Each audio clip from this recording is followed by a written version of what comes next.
Hey everybody, it's Chad from the Colorado Giants. The cement mixer's going, so you know what that means. Yes, it's time to start the pumpkin seeds.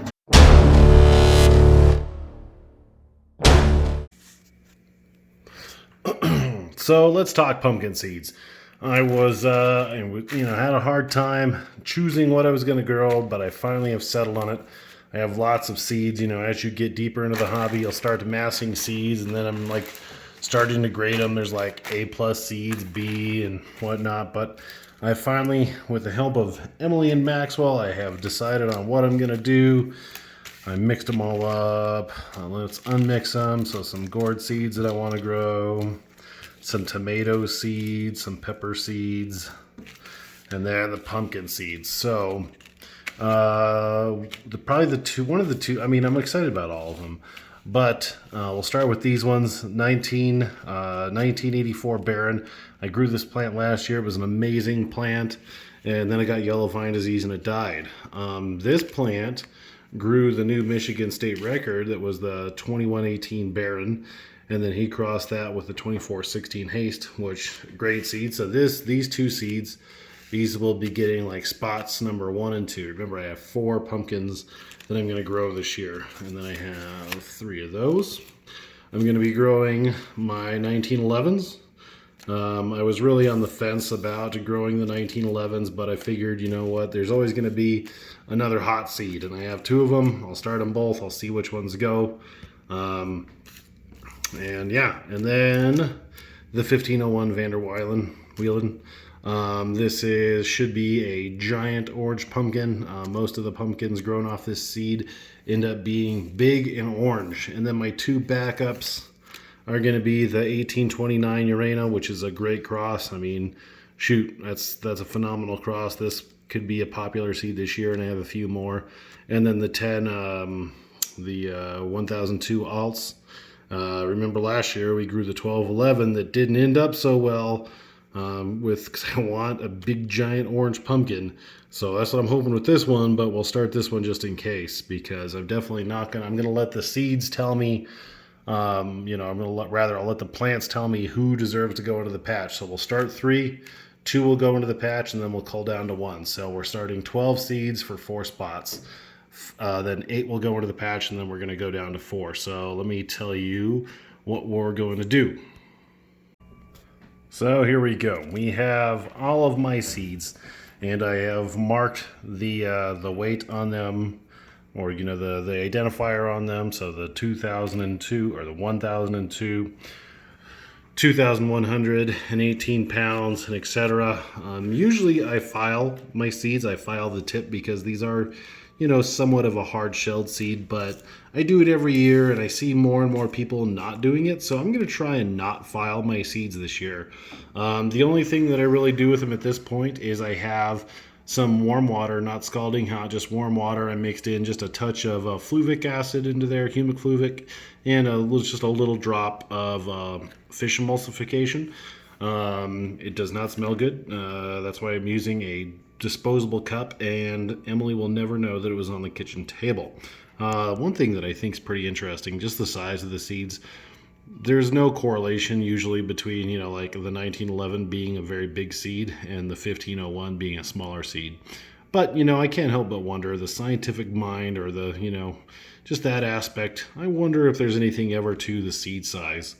So it's really simple. Take your seeds and just soak them for about an hour or so. It's probably getting close to 4:30 or so my time. So I'm going to have to go get my son from daycare. And then by the time I get him, come back, we have some dinner and put him to bed. It'll be, maybe an hour and a half or so, probably closer to an hour and a half-ish. And when that's done, then these will be soaked and ready to come out and go into the pots. So we're going to let these soak, and let's go to the next step. Okay, so if you haven't been with us too long, you know that I, in years past, have used a cement mixer to mix up my soil. So we're going to talk about what I put in my seed starting mix while our seedlings are soaking inside.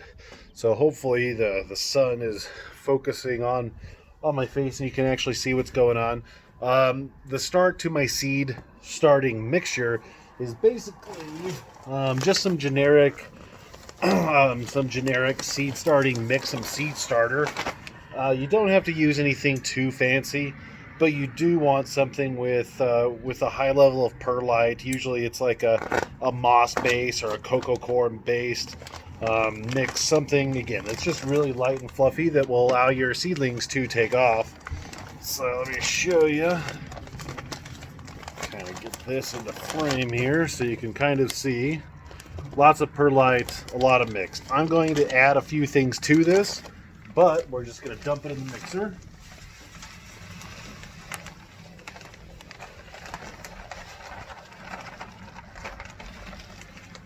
And then because I'm starting 12 pumpkin seeds as well as some flowers and some peppers and other things, I'm going to use 2 bags of this.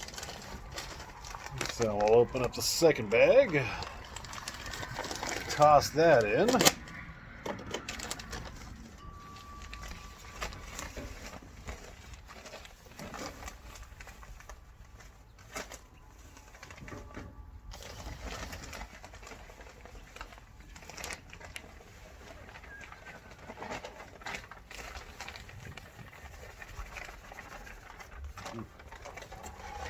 One bag probably would have been plenty in there. So now I'm going to add a few things which are over there, so I'm going to go snag them. Be right back. All right, so the first amendment is what almost everybody should use, obviously, is the Ron Wallace microwave. I got a big spoon here. I'm going to add probably 3 big spoonfuls in there.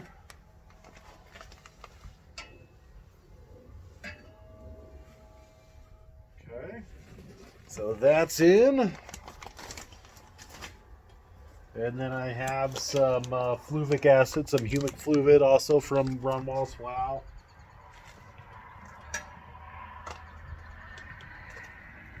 A few scoops of that in there. And then, so I have an old bag of Azos that is over a year old. And there's an okay amount in here. You can't really overdo this. And this product is obviously best used fresh.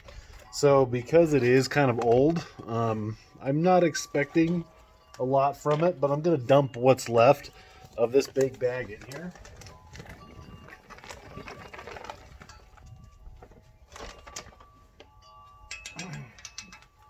Take out the scoop, and then I had a bag within a bag. Take out that scoop, and is that all I wanted? Yeah. So I'm going to start mixing it. I'll let it mix for a little bit. Then I'm going to add some water, and we'll come back when it's ready for that. Okay, so this has been mixing for a few minutes, and hopefully you can hear me. The object of this is to mix it very thoroughly. And when it comes to water, you don't want a super wet mix. You want it to retain like a ball shape when you clump it in your hand, but not just be totally saturated. So we'll go ahead and we'll add some water. Let that mix, and then continue this until it's ready. And while that is mixing, we're going to go ahead and mark our cups. Obviously, I'm not growing these seeds. 1984 Baron. So there's last year's 1984 Baron. I can reuse that one. And 1911 Urana. I started that on the 4/11. Today's date is not available on my phone at this moment. I'll say it in the next clip. So I'm starting 2 of the same seeds that I did last year. So what I have here is these are foam cups I got off the Amazons. And yeah, so I got the foam cup, I cut off the top, or the bottom rather, and then I poked holes in the lids. These are only meant to maybe hold the seedling for 1 or 2 days after it sprouts up. Past that, I'm going to pot them into a larger pot.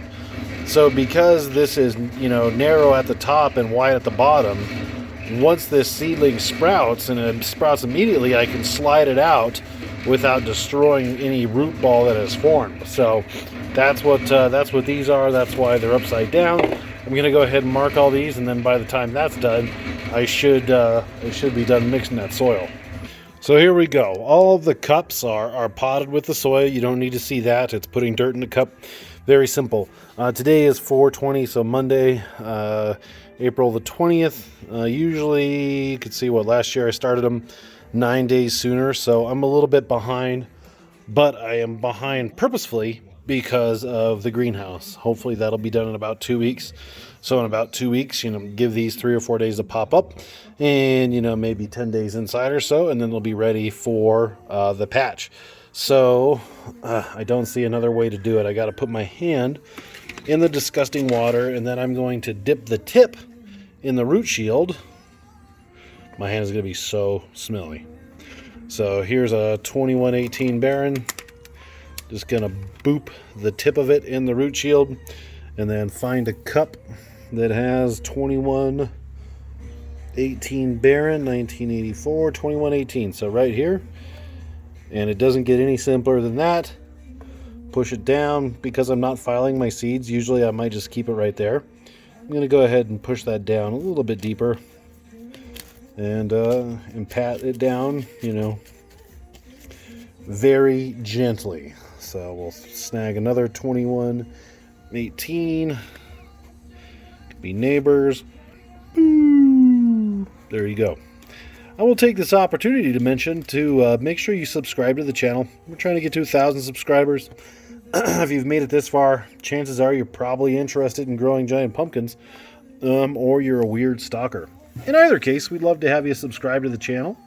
Make sure you hit the notification bell over there so you get a little notification whenever we post a new video, so you can stay up to date with what's going on here in the garden this year. So I'll just go ahead and finish knocking this out. You don't need to see the whole process because it's a whole lot of the same thing.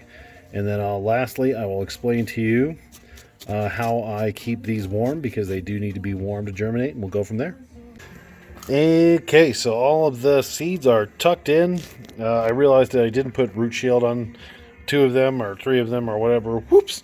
So I went ahead and I did that. This is my reptile incubator, so I use this in conjunction with a heat mat, so we can see that. I set it to 85 degrees, and then inside of my my little grow tent here that has T5s, a fan for once they pop up, and I'll have another fan to move them, and then a heat mat. So between these two things, this will keep the seedlings at about 85 degrees, and then hopefully in about 24 to 48 hours, they will pop up, and as soon as they do that, I will transplant them into half-gallon grow bags. Only a half-gallon because I do not want them in here for very long, and I need to put them into the pumpkin patch. So that's it for this one, guys. Appreciate you watching. If you have any questions, please comment below. Make sure you subscribe to the channel, hit that little bell, share with a friend, get out there, grow giant pumpkin.